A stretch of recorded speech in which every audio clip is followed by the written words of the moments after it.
friends. What we're going to be working on today is we are going to be starting our line monsters. So our line monsters are our little friends based on the reading that we did from Where the Wild Things Are. If you haven't already watched that video of the read aloud book, or if you have the book at home, you can read the book at home before we get started. Please do that. It gives some background as to why we're doing our little monsters. So you guys can see we're going to be creating some lines in the background. We're going to be working on our motor skills with our cutting and our gluing. All right, and then we're also going to be starting to paint. So let's get started. All right, so we are going to be making our line monsters today. So what we're going to need first is we are going to just need a piece of paper. I would suggest one that is thicker, like an art paper, watercolor paper, mixed media paper. If you just have regular paper, it'll be fine. It just might wrinkle up a little bit when we add the paint, or maybe you decide that you don't want to paint.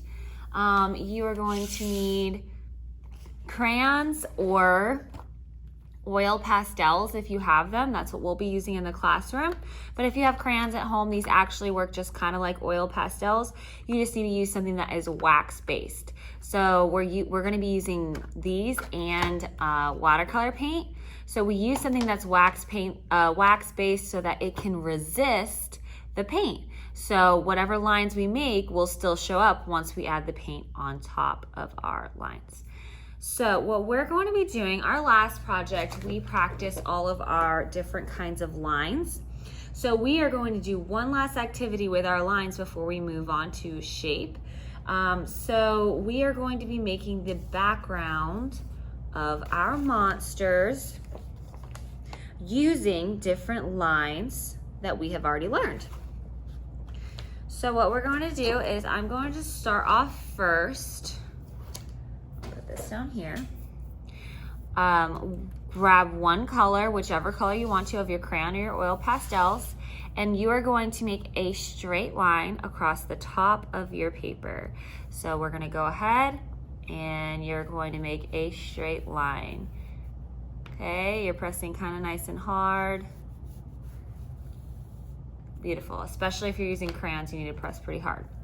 Now you're going to get a new color, and we are going to do a curvy line. So I'm gonna leave some space. You guys can see my paper's kind of big, so I'm gonna leave plenty of room in between because I'm not gonna be drawing a bunch of lines, just enough to show Miss BB that I know my lines. Okay, so you're gonna draw a curvy line with a new color. Then, you guessed it, you're gonna grab another color. When you have your new color, we're gonna do a dotted line, but we can't do our dotted line like this because look, I can't even see it. So we're gonna do just like we did last time. We're going to make a little circle and color it in. Okay, so go ahead and make your dotted lines.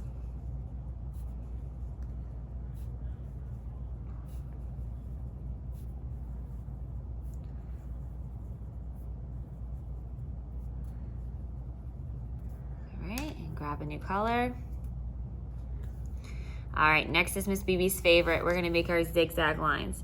So zigzag, zigzag, zigzag, zigzag, zigzag, zigzag, all the way down.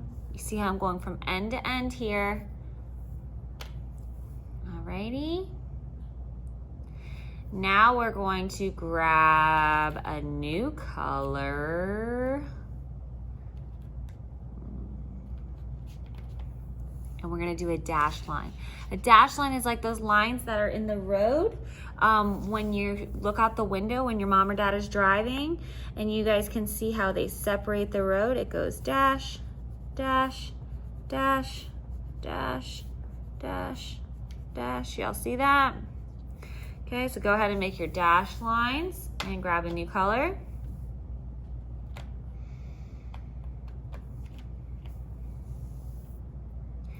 All right, our next line that we're gonna be doing is a cloud line. So a cloud line, it loops up and then loops again, almost like a W, okay? So it's gonna go like this. It's gonna loop up, almost like a W, whoop, whoop, whoop, whoop. So go ahead and try that out. and grab a new color. All right, our next line is gonna be our loop-de-loop line. So we're going to go over here, we're gonna go loop-de-loop-de-loop-de-loop. So we're gonna do some loop-de-loop lines. End to end. Beautiful. All right, our next one is our hard one. Okay, the next one's the hard one. We're gonna do a castle line. So remember, our castle lines, they go, I'll do it upside down so you guys can see it a little better. They go straight up, over, down, straight up, over, down, straight up, over, down, straight up, over, down. Okay. So we're gonna do our castle line. And then our last line with our last color, if you have space, is going to be our lightning line. So remember, our lightning line is nice and sharp. It goes ksh, ksh, ksh, ksh, ksh, ksh, ksh. Lightning. Beautiful. So now I am finished. Before I do anything else, I'm gonna double check that my name is on the back. Oops, I forgot to put my name on the back. So I'm gonna put my name on the back of this. Okay. And then now what we can do is we are going to do our watercolor paints. So families, if you want to decide if you want to paint first or cut first, that's up to you. And this is a multi-day project because we have to wait for the paint to dry before we can continue on and do the rest of our lovely project here. So what I'm using is just a watercolor palette, some water and a brush. And what we're gonna do is, when we're using watercolors, our brush is very wet and we barely need any color because we already have a lot of color from our lovely lines that we made. So what you're going to do is, I want you to try to keep the colors separate from in between the lines. So I'll show you what I mean. I'm gonna take some water, I'm gonna get a little bit of color on my brush, get a little more color. Okay, and I'm gonna add some paint in here. All right, and then now I'm moving on to the next section. So I'm gonna clean off my brush and I'm going to get another color. And you guys see how lightly I'm painting? I'm not using a whole lot of color. That is perfect, okay? That is okay. And oops, I got some in my other area. That's okay. That's all good. All right, so I'm gonna add color down into my whole art piece here.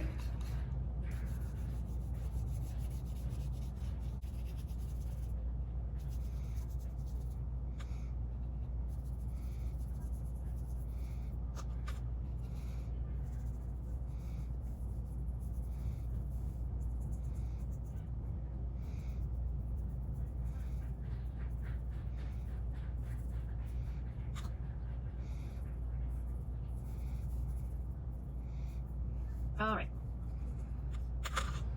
So I'm gonna finish painting this and let it dry, and I'll be back when it is dried.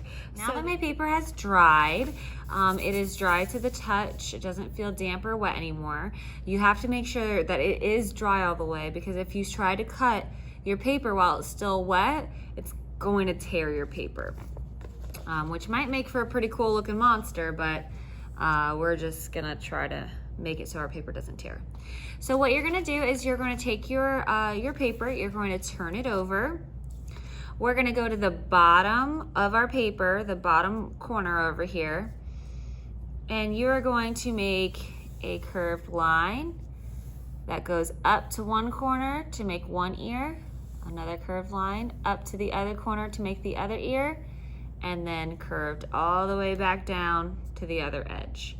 All right, so what you're basically creating is just a thin line with two triangles at the top and a curve in between in order to make your two ears in your body for your monster. If you want to get creative and do 3 ears or no ears and a horn, whatever you want to add, but remember, with our monsters, we are going to be using construction paper to be adding our arms, legs, bows, our eyes, things like that. So whatever you don't keep on your actual body, you can always add later with your construction paper. All right, and then you're going to go ahead and take your scissors and you're going to cut as best you can along that line. Show Miss BB your awesome cutting skills. We're gonna practice our fine motor skills this project with a lot of cutting because we're gonna cut all our different parts out. So we're gonna do all of that.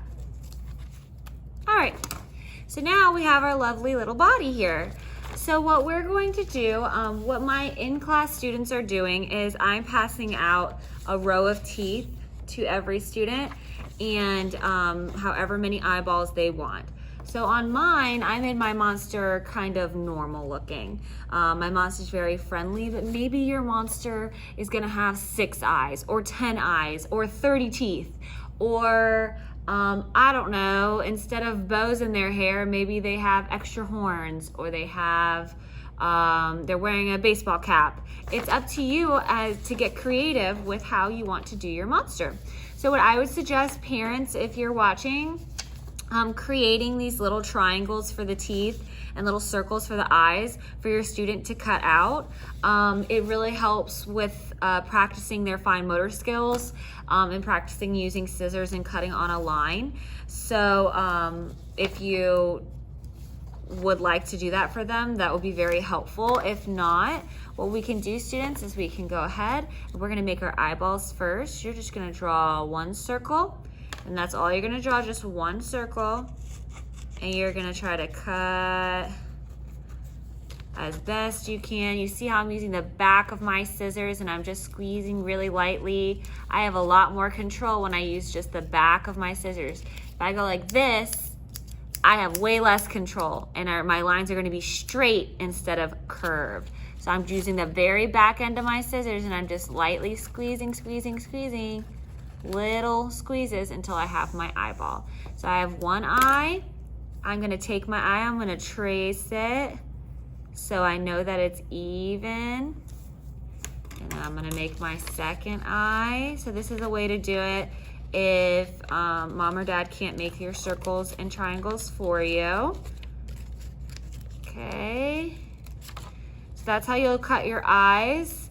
You guys can take a marker or a crayon and make the inside color of your eyes.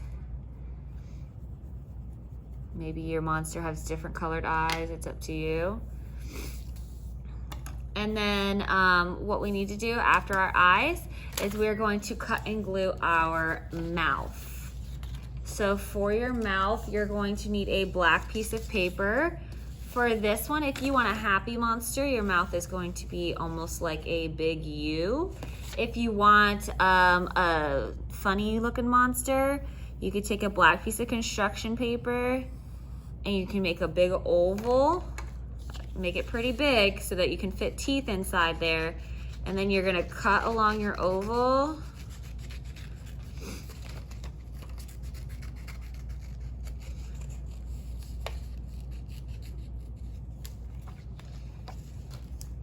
Okay, and now you have a mouth here so that you can glue your teeth on. So after you have your body, you're going to go ahead and use some glue. Remember, when we're gluing, friends, this is something that we're working on in this project.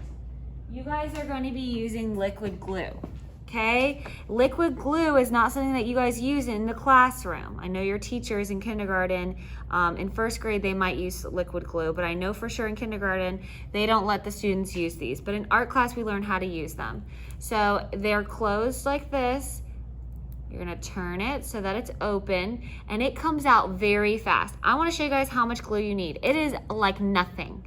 So here's one of my eyeballs. I'm going to take my glue and I'm going to touch it to my eyeball and I'm going to make a little circle. Do you guys see how much glue I use? I did not squeeze it. I did not hold it above it. I touched it to my eye and I